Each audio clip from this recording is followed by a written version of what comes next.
Hello everyone, welcome to Panacea. Today in this video we are going to discuss some mains level reasoning questions ताकि आपको थोड़ा बहुत idea हो जाए कि मेंस के एग्जाम में किस तरह के क्वेश्चंस हमें देखने को मिलते हैं और आपकी प्रिपरेशन उसके अकॉर्डिंग स्टार्ट हो जानी चाहिए।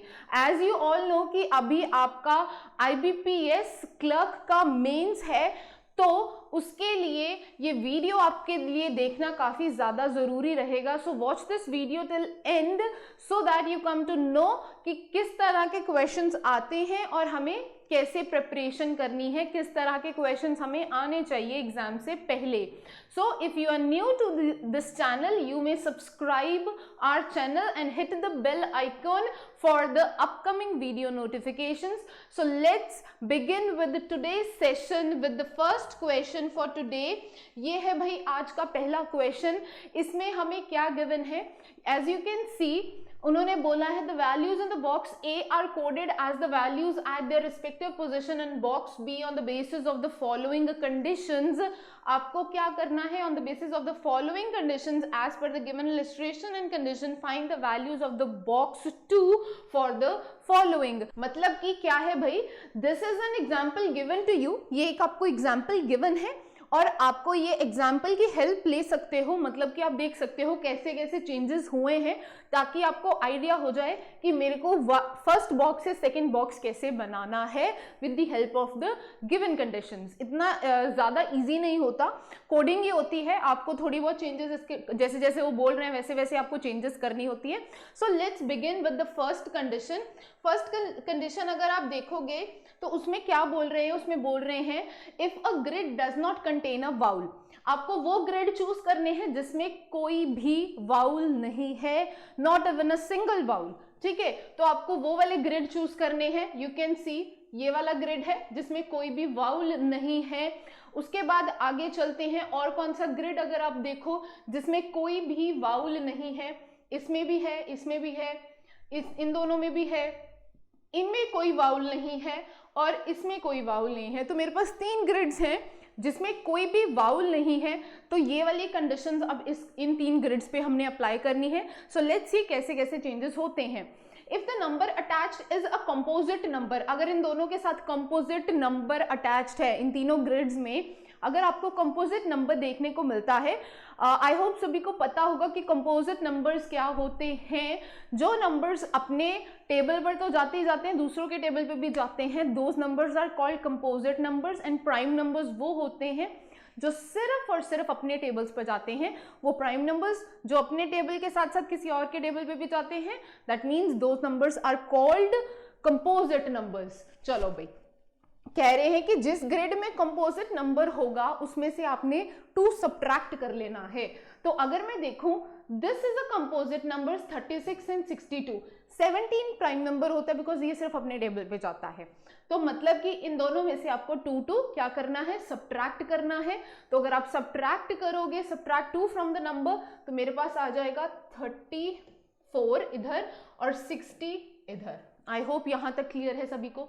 चलो, from the number and change the letters to their immediately succeeding letters as per the alphabetical series. Succeeding मतलब नेक्स्ट लेटर। जो सक्सीडिंग लेटर होता है वो नेक्स्ट लेटर होता है, मतलब कि आपको नेक्स्ट लेटर से उसको रिप्लेस करना है। सी के बाद आ जाएगा डी, जे के बाद आ जाएगा के एंड पी के बाद आ जाएगा क्यू। आई होप ये चीज क्लियर है। Come to this grid now. K के बाद आ जाएगा L, G के बाद आ जाएगा H एंड T के बाद आ जाएगा U। तो ये दोनों ग्रिड्स मेरे कंप्लीट हो गए हैं according to this condition. Now come to the next one. If the number attached is a prime number, अगर साथ में प्राइम नंबर अटैच्ड है, then add 2 to the number. 2 add कर दो भाई, 17 प्लस 2 दैट इज 19। ठीक है, and change the letters to the immediately preceding letters as per the alphabetical series. Preceding मतलब पहले आने वाला, सक्सीडिंग मतलब बाद में आने वाला, मतलब इनसे जो पहले लेटर आते हैं उसके साथ इसको रिप्लेस करना है आपको। F से पहले आता है E, तो E लिख दो। L से पहले आता है मेरे पास K, तो K लिख दो यहां पर। Y से पहले आता है X, तो X आ जाएगा यहां पर। So this grid is also complete now. Let's move to the second condition now. Second condition में क्या बोल रहे हैं, it does not contain any consonant, जिसमें कोई भी कॉन्सोनेंट नहीं है, सिर्फ और सिर्फ आपको वाउल्स दिखने चाहिए उस ग्रिड में। सो लेट्स सी कौन कौन से ऐसे ग्रिड हैं जिसमें सिर्फ और सिर्फ वाउल्स हैं हमारे पास।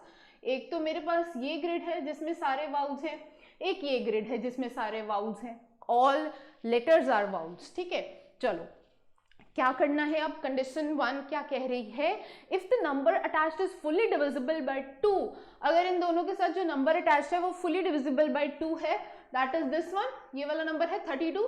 ठीक है, then change the letters to their reverse letters. Reverse समझते हो ना, तो रिवर्स लेटर्स वो लेटर्स होते हैं जैसे ए का रिवर्स Z होता है, बी का Y होता है, सी का X होता है, these are the reverse letters, ये भी आपको पता होने चाहिए, राइट। तो क्या करना है, change the letters to their reverse letters as per alphabetical series and add 1 to both the digits of the number. उन्होंने बोला है कि जो लेटर्स हैं उसको उसके रिवर्स के साथ चेंज कर दो। सबसे पहली बात तो ये है, चलो पहले ये चीज करते हैं। E का रिवर्स क्या होता है, V होता है। U का क्या होता है, F होता है। O किसका होता है, L, आपको याद होगा, EVS, फालतू, लोटो, तो ये चीज आपको याद है। ठीक है, and add 1 to both the digits of the number, जो डबल डिजिट नंबर है उसके दोनों डिजिट्स में आपको 1 1 ऐड करना है। That means 3 + 1 4 and 2 + 1 3। I hope ये चीज क्लियर है। Let's move to the next condition. If the number attached is fully divisible by 5, that means this one fully divisible by 5, 55 है, then change the letters to the reverse letter of their immediately preceding letter.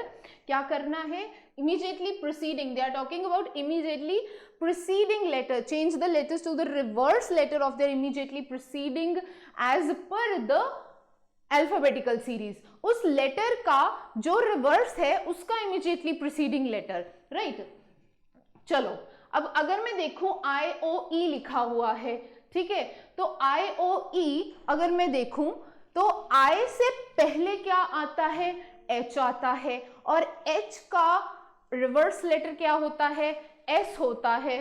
That means कि यहां पर आ जाएगा S। आई hope सबको clear है। O से पहले क्या आता है, N आता है, और N का रिवर्स क्या होता है, M होता है, तो यहां पर आ जाएगा M।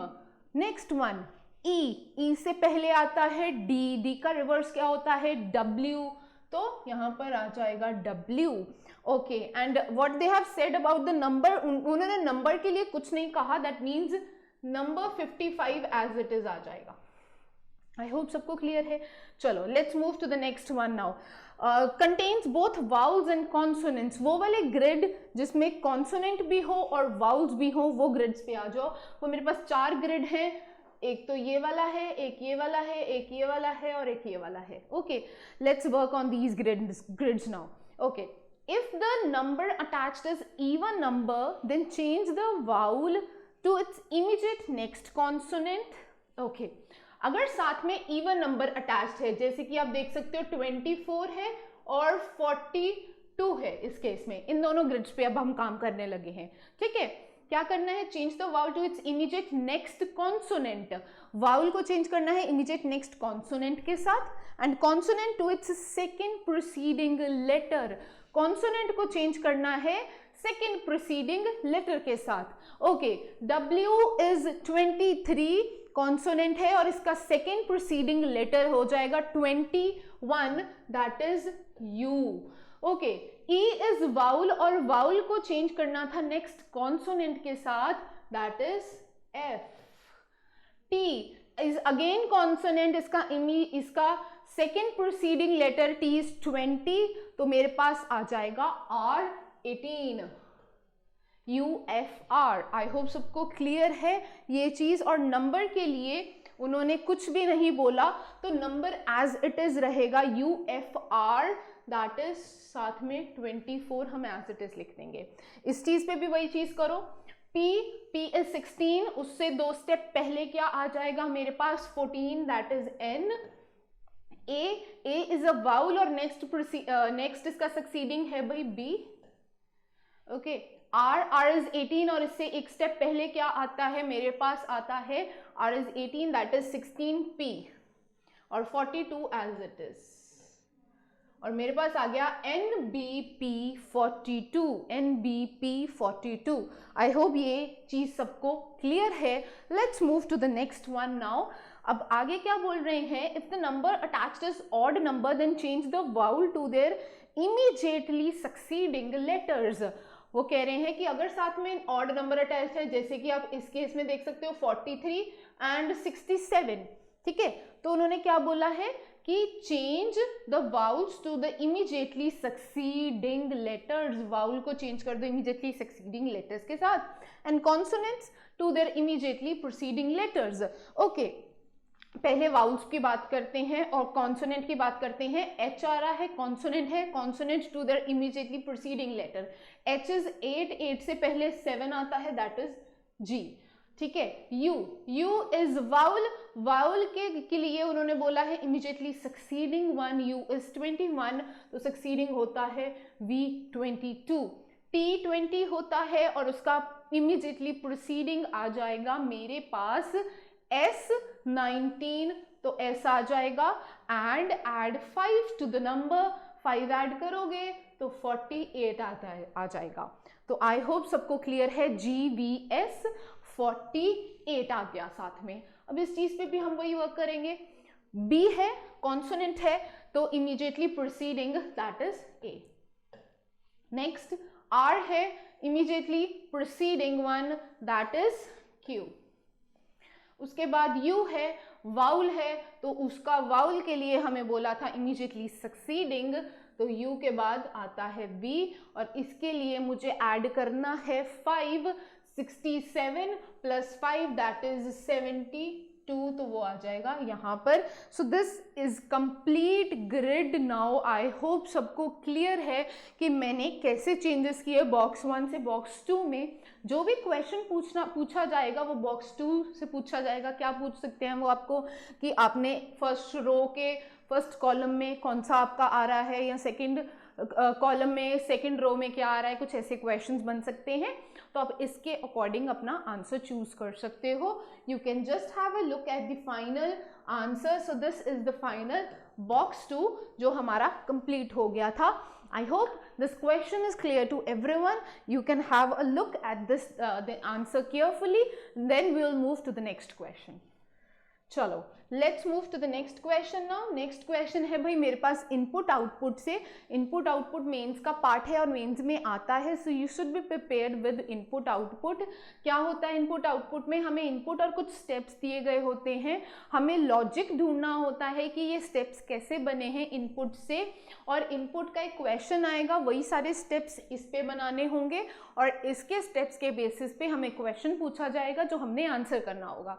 So this is the criteria to find the answer for the input and output questions. Let's try to find out the logic कि input से step 1 कैसे बन रहा है। सबसे पहले तो अगर मैं देखूं input को, input से step 1 अगर देखते हैं हम 52 से 104 into 2 करके बनता है, and 43 से 129 into 3 करके बनता है। Might be इवन नंबर्स को इंटू 2 कर रहे हैं एंड ऑड नंबर्स को इंटू 3 करने हैं। चलो देखते हैं, into 2 into 3 into 3 into 2 into 2 and into 3। You can check कि आपके इनपुट से जो स्टेप 1 बन रहा है वो इसी तरीके से बन रहा है। चलो अब देखते हैं कि स्टेप 1 से स्टेप 2 कैसे बन रहा है। स्टेप 1 से स्टेप 2 अगर मैं देखती हूँ, उन्होंने कुछ ऐसी लाइंस लगा के दी हुई हैं, मतलब कि ऐसा हो सकता है कि इन दोनों का डिफरेंस है ये, है ना, और इन दोनों का सम है, फिर डिफरेंस, फिर सम, फिर डिफरेंस, सम एंड डिफरेंस। दो नंबर्स उठा रहे हैं, पहले डिफरेंस करके लिख रहे हैं, फिर सम करके लिख रहे हैं, फिर डिफरेंस करके लिख रहे हैं, फिर सम करके लिख रहे हैं, कुछ इस तरीके से वो कर रहे हैं स्टेप में। Let's move to step number 3। Step 2 से स्टेप 3 किस तरीके से बन रहा है वो देखते हैं। डिजिट्स को मल्टीप्लाई करके बना रहे हैं, 2 into 5 10 होता है, 1 into 8 into 1 8 होता है। जितने भी डिजिट्स हैं सभी को मल्टीप्लाई करके हमारे पास वो स्टेप्स बन रहे हैं। अगर 3 डिजिट्स हैं, तीनों को मल्टीप्लाई कर रहे हैं और नंबर आ रहा है मेरे पास। अगर 2 डिजिट्स हैं तो दोनों को मल्टीप्लाई कर रहे हैं और नंबर आ रहा है मेरे पास. So this is step number 3. चलो let's move to the last step, that is step number 4. उन्होंने बोला हुआ है step number 4 is the final output. Let's take step 4 कैसे बन रहा है. सिंपल है, हाफ कर रहे हैं वो सारे नंबर्स का. यू कैन चेक, हाफ किया हुआ है. ओके चलो let's have a look at the input question. इसके लिए मेरे को स्टेप 1 पहले अप्लाई करना है. दैट मीन्स इवन नंबर को इंटू 2 एंड ऑड नंबर को इंटू 3. तो आपके पास ये आ जाएगा step number 1 for this input. I hope ये चीज सबको क्लियर है. Let's move to the step number 2, जिसमें क्या किया था, दो नंबर्स का पहले डिफरेंस, फिर सम, फिर डिफरेंस, फिर सम. तो दिस इज स्टेप नंबर 2. इन दोनों का डिफरेंस, इन दोनों का सम, इन दोनों का difference. This is step number 2. Let's move to step number 3, जिसमें क्या किया हुआ था, डिजिट्स को मल्टीप्लाई किया हुआ था. अगर 2 डिजिट्स हैं तो दोनों को, अगर 3 है तो तीनों को मल्टीप्लाई करके मेरे पास आ जाएगा स्टेप नंबर 3. तो 6 इंटू 7 42, 1 इंटू 4 इंटू 9 36. तो ये हो गया मेरे पास step number 3. Let's move to the last step, जिसमें क्या किया था, हाफ किया हुआ था. तो हाफ क्या करना है, 42 का हाफ 21, 36 का हाफ 18. सो इस तरीके से मेरे पास सारे स्टेप्स बन गए हैं. आई होप सबको क्लियर है कि किस तरीके से स्टेप्स बनाने हैं. So this is the question that they have asked you कि what is the sum of the 5th number from the right end in step number 3. Step number 3 में राइट एंड से 5th number, this is right end से 5th number is 9 and 4th number from the left end in step number 1. 4th number from the left end in step number 1. इन दोनों का सम पूछा है. तो 111 plus 9 that is 120. तो आपका answer बनता है C part. Let's quickly have a look at the answer. आपका आंसर आ गया है भाई सी पार्ट. आई होप सबको इनपुट एंड आउटपुट का क्वेश्चन अच्छे से समझ आया होगा. So then will move to the next question. Next question जो हमारे पास है वो है भाई न्यू पैटर्न कोडिंग से. तो न्यू पैटर्न कोडिंग का क्वेश्चन है, इतना टफ नहीं है, इट्स वेरी इजी. मेरे को माइक्रो इकोनॉमिक्स का कोड दिया है, वैल्यू डेफिसिट का कोड दिया है, मुझे अल्ट्रा एनवायरनमेंट का कोड निकालना है.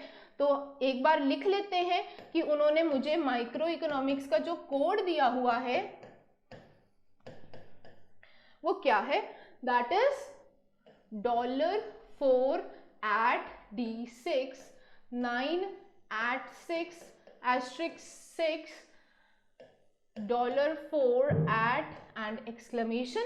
ये माइक्रो इकोनॉमिक्स का है और मुझे वैल्यू डेफिसिट का भी दिया हुआ है, तो वो भी लिख लेते हैं एक बार. वैल्यू डेफिसिट का भी, that is 2 power #9 and 934 at 4%. तो ये वैल्यू डेफिसिट का हो गया.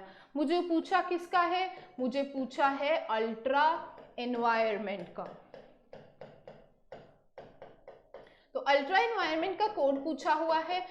If you observe micro economics and value deficit दोनों को देखते हो तो आप एक चीज देखोगे कि जो जो चीजें कॉमन हैं, जैसे आई इसमें भी आ रहा है, आई इसमें भी आ रहा है, इसमें आई का कोड 4 है, इसमें भी 4 ही है.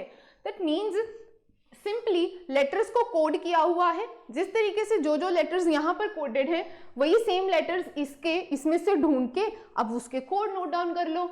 आप ऑप्शंस भी एलिमिनेट कर सकते हो. ठीक है, तो सबसे पहले देखते हैं कि यू का कोड उन्होंने क्या बोला हुआ है. यू का उन्होंने हैश बोला हुआ, दैट मीन्स हैश.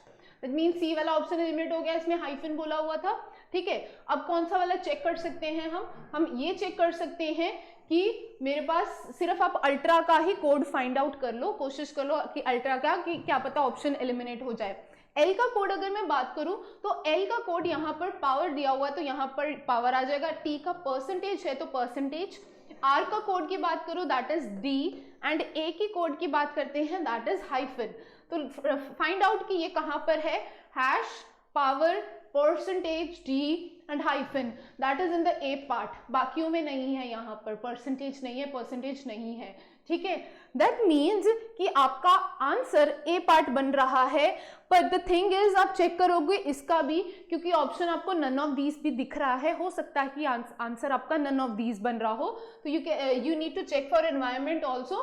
तो आप चेक कर लोगे एनवायरनमेंट का कोड यही बनेगा जो यहाँ पर है, तो आपका आंसर इस तरीके से निकल के आता है भाई ए पार्ट। आई होप सबको क्लियर था, काफी ज्यादा इजी क्वेश्चन था ये।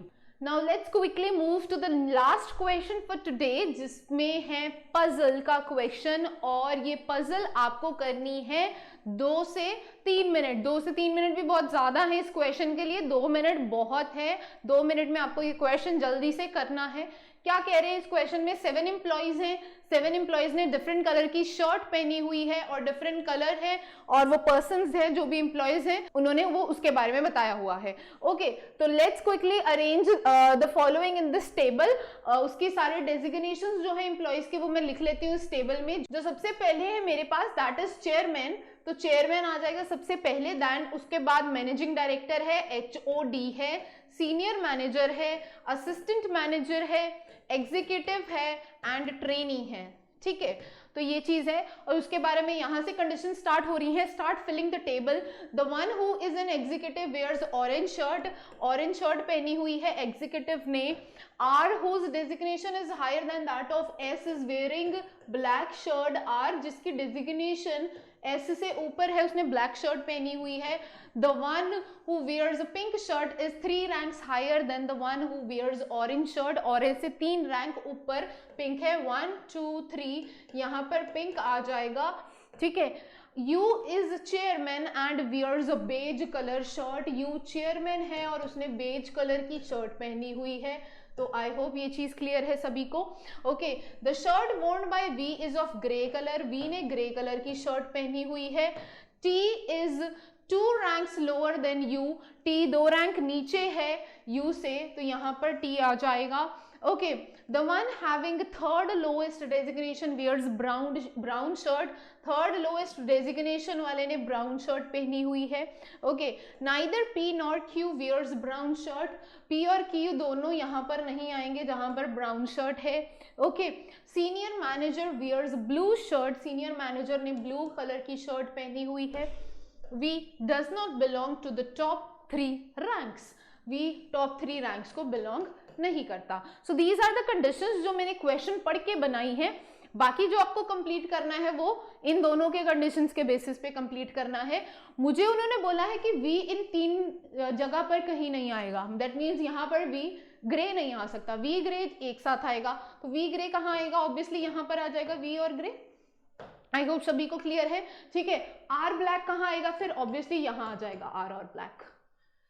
राइट, मुझे उन्होंने बोला था कि P Q इस बॉक्स में नहीं आएंगे, तो P ऑब्लिक Q यहाँ पर आ जाएगा, P ऑब्लिक Q यहाँ पर आ जाएगा, क्योंकि P और Q की जगह फिक्स नहीं हो सकती इन कंडीशंस के अकॉर्डिंग। ठीक है, R के नीचे S था तो ऑब्वियसली S यहाँ पर आ जाएगा। So this question is complete now. काफी इजी क्वेश्चन था, बस आपको P और Q की जगह फिक्स नहीं पता थी, बाकी सब कुछ कंप्लीट है। आई होप आपको ये क्वेश्चन अच्छे से समझ आया होगा और आपको आइडिया हो गया होगा कि किस तरह के क्वेश्चंस मेंस में आने हैं। I will try to come up with more questions like these, ताकि आपकी प्रिपरेशन साइड बाय साइड चलती रहे। And if you are new to the channel, don't forget to like, share and subscribe our channel, ताकि आपकी हमारे साथ preparation अच्छे से चलते रहे ऐसे ही। एंड ऐसे ही शेयर करते रहो, वीडियोस को लाइक करते रहो और अपना प्रिपरेशन करते रहो। हमारी तरफ से ऐसे ही प्रिपरेशन चलती रहेगी। Thank you everyone for watching this session. We'll meet you in the next session now. Thank you everyone.